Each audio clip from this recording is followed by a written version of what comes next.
Saya terlahir sebagai seorang yang gelisah. Episode 1. Pendahuluan. Kepribadian dan kegelisahan sejak masa kanak-kanak. Sejak masa kecil, saya memiliki ciri kepribadian yang cenderung kritis dan skeptis.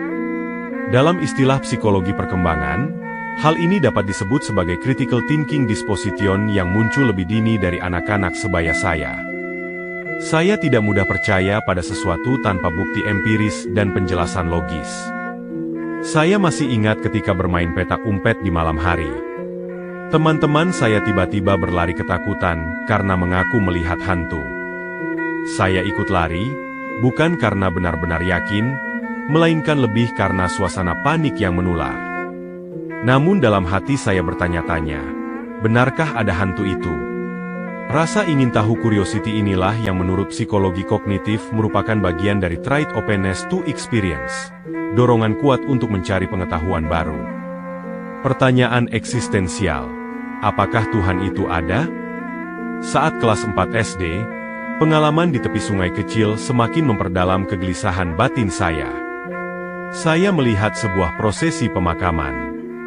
Pak Modin menjelaskan tentang malaikat yang membawa gada, yang akan menguji almarhum di alam kubur. Bagi teman-teman sebaya, itu hanyalah bagian dari tradisi. Tetapi bagi saya, hal tersebut menimbulkan existential anxiety, kegelisahan akan makna hidup dan kematian, yang dalam psikologi eksistensial Viktor Frankl dipahami sebagai dorongan manusia untuk mencari makna di balik penderitaan dan kefanaan.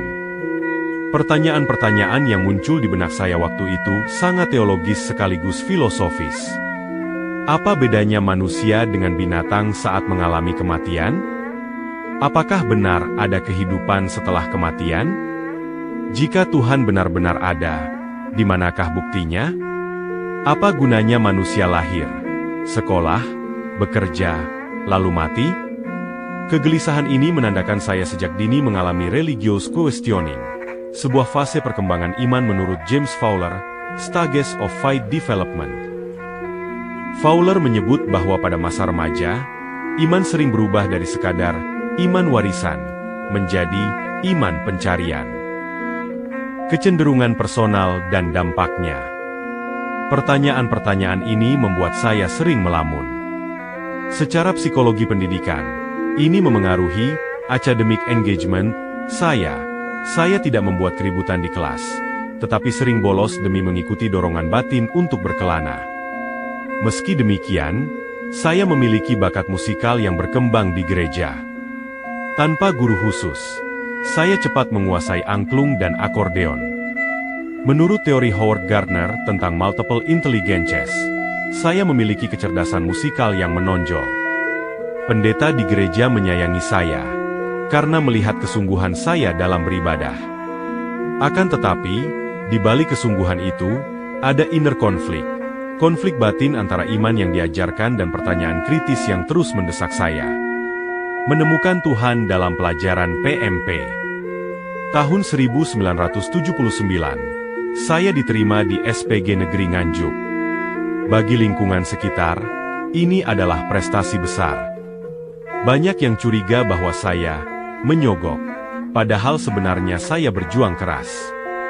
Secara psikologi, ini menunjukkan resilience, daya tahan menghadapi tekanan eksternal dan prasangka sosial. Di bangku SPG, melalui guru PMP bernama Pak Somingan, saya berjumpa dengan konsep causa prima.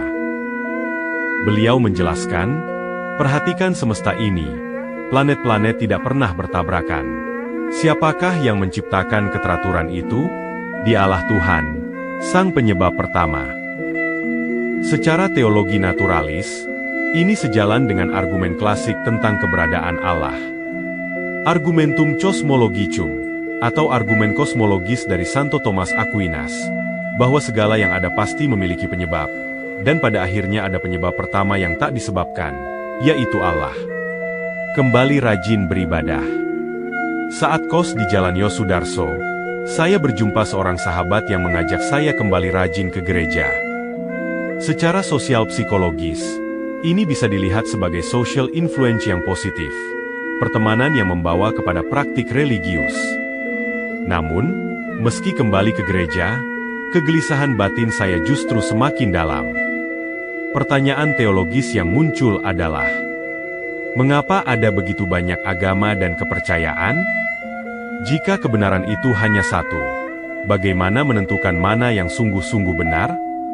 Inilah yang dalam psikologi agama disebut faith crisis atau krisis iman, dan dalam teologi ortodoks dipahami sebagai fase synergi. Manusia berjuang dengan akalnya mencari kebenaran, sementara Allah bekerja dengan kasih karunia-Nya. Refleksi dari perspektif ahli psikologi, kegelisahan eksistensial saya adalah tanda pencarian makna, bukan kelemahan. Frankl menulis bahwa manusia tidak bisa hidup tanpa makna, dan pencarian itu adalah tanda kesehatan rohani. Teologi St. Agustinus, hati kami gelisah sebelum beristirahat di dalam Engkau. Kegelisahan Anda sejak kecil sejatinya adalah panggilan jiwa untuk menemukan Allah yang sejati. Psikologi perkembangan James Fowler, saya berada pada tahap individuative reflective faith, di mana iman tidak lagi sekadar diwarisi, melainkan dipertanyakan secara kritis. Teologi ortodoks, gereja melihat perjalanan iman semacam ini sebagai bagian dari teosis, proses berangsur-angsur bertumbuh serupa dengan Allah melalui pencarian, keraguan, dan akhirnya penyatuan dengan kebenaran sejati.